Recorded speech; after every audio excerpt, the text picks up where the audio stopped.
Bonjour à tous, dernier épisode de « Demain nous appartient ». Notre actualité du jour portera sur « Demain nous appartient », spoiler, chaud. Swazik kidnappe le bébé de Vanessa à l'hôpital. Dans Demain nous appartient, un feuilleton diffusé du lundi au vendredi sur TF1, à partir de 19h10, Vanessa, Victoire d'Auxerre, croupie derrière les barreaux depuis son arrestation. Enceinte de Georges, Mayal El Ajaoui, la psychopathe espère désespérément que ce bébé lui permettra de renouer avec son ex, pour qu'ils puissent tous les trois fonder une famille. De plus, alors que la criminelle quitte temporairement sa cellule pour donner naissance à son futur enfant, elle prend une décision radicale qui pourrait mettre gravement en danger sa santé et celle de son jeune enfant.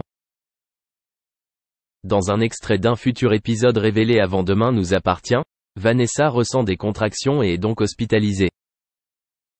Swazik, Charlie Nunn, le médecin responsable qui l'accompagne, va voir son patient et est bouleversé d'être menotté. Mais la tueuse en série a d'autres soucis, elle attend Georges à tout prix. Malheureusement, Swazik n'avait aucune information à proposer à Vanessa à ce sujet. Elle ne savait pas si Georges viendrait à son chevet et lui ferait comprendre que ce qui s'était passé à l'extérieur de cette chambre ne la regardait pas. Cependant, Vanessa n'a pas abandonné. Selon elle, Georges doit être avec elle à la naissance de leur enfant. Swazik tente de changer de sujet en rappelant à la personne d'intérêt que sa grossesse est sur le point de se terminer. Mais Vanessa prend soin de Georges et révèle à Swazik qu'elle ne poussera pas le moment venu. Par conséquent, elle était prête à risquer la vie de son enfant si la police ne venait pas. Swazik pâlit. Vanessa agira-t-elle vraiment le moment venu? Georges fera-t-il enfin une apparition surprise?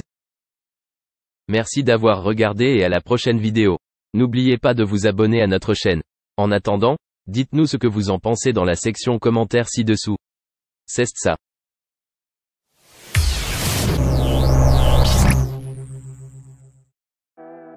Flavie Flament, l'animatrice star fait son grand retour sur la première chaîne. L'ancienne reine de beauté sera à la présentation de Star à domicile, le programme culte de TF1, le 18 février 2022, après de nombreuses années d'absence de l'antenne. Cependant, tout ne s'était pas passé comme prévu.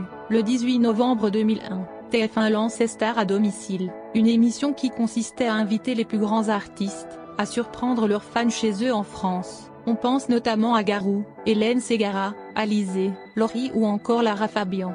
Les plus grands artistes de l'époque se sont prêtés au jeu pour surprendre leurs fans aux quatre coins de la France. Pour fêter les 20 ans du programme, TF1 a décidé de relancer l'émission, et impossible de ne pas rappeler Flavie Flament pour la présentation. Pour cette émission spéciale, TF1 a décidé de remettre à l'antenne les plus belles surprises de l'émission. Mais ce n'est pas tout, de nouvelles surprises seront à l'antenne également. Ainsi, de nouvelles personnalités comme Gims, Soprano et Clara Luciani seront au rendez-vous. Au micro de nos confrères de RTL, Flavie Flament n'a pas caché sa joie de reprendre les rênes de l'émission télé. J'attends derrière le rideau rouge.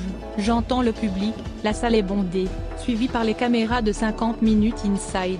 Flavie Flament se remémore tous les bons souvenirs passés. Elle, qui avait l'habitude de passer les portes de la tour TF1, il fut un temps encore, j'arrivais à TF1, c'était assez marrant parce que je connaissais les personnes de l'accueil.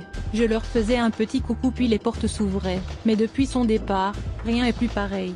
En effet, le personnel a bien changé et ne la connaît pas forcément. Ainsi, Flavie Flament explique que dès qu'elle arrive à TF1, elle doit montrer sa carte d'identité. Plus personne ne la reconnaît, maintenant, ce qui est tout à fait logique.